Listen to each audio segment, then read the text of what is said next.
Dahil wala tayong mabili, lilinisin natin. Okay. So, i-focus mo muna. Ayan, ito. Sobrang dumi ito dati. Tapos, lininis na naman namin. Ganun na naman. Tapos, ngayon, subukan natin na yun. Linisin. Okay. Pakita mo yung dumi. Dun, oh. Nakita? Kita. Ayan. I-focus mo. I-ano mo. Yan. Yan. Kulay brown. Okay. Yan. Makikita mo naman eh. Okay. Okay. Subukan natin. Yan. So, lininis natin. Yan na ngayon yung siyempre, ilang beses din natin brinas. Kaya ganito na po yung outcome. Wala na yung spray ng WD-40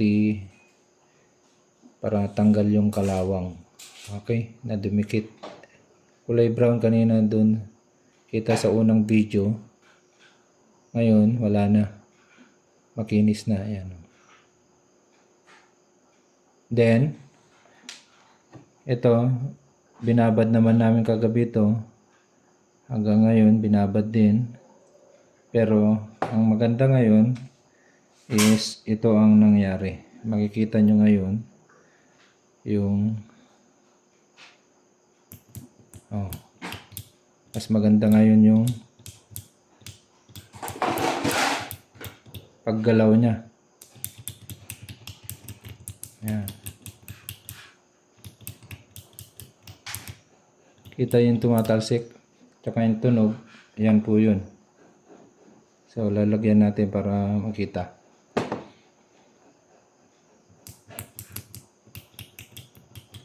Ayan. Sige pa.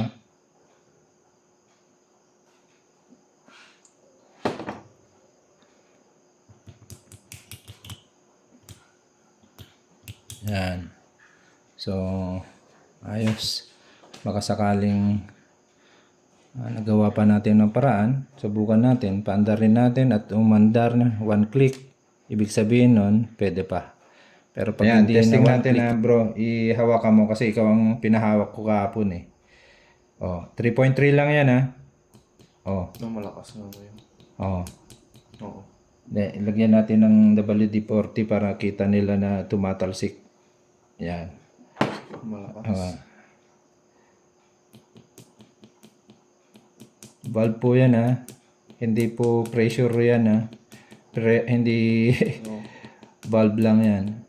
Ayan o. 3.3 volts yung supply niya. Pero ang lakas ng ano niya na o. Dati hindi, di ba?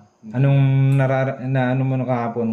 Gumaganon na. Ugong lang dito. Umugong. So, ibig sabihin nun, hindi gumaganon yung kanyang pinaka plunger. No? Kumbaga, yung pinaka tutulak-tulak na ganun. Kasi pag may may supply, magmamagnet po yun. Tataas po yung pinaka plunger niya.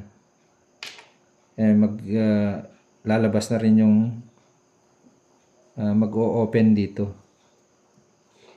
So, yan. Sana maging okay na.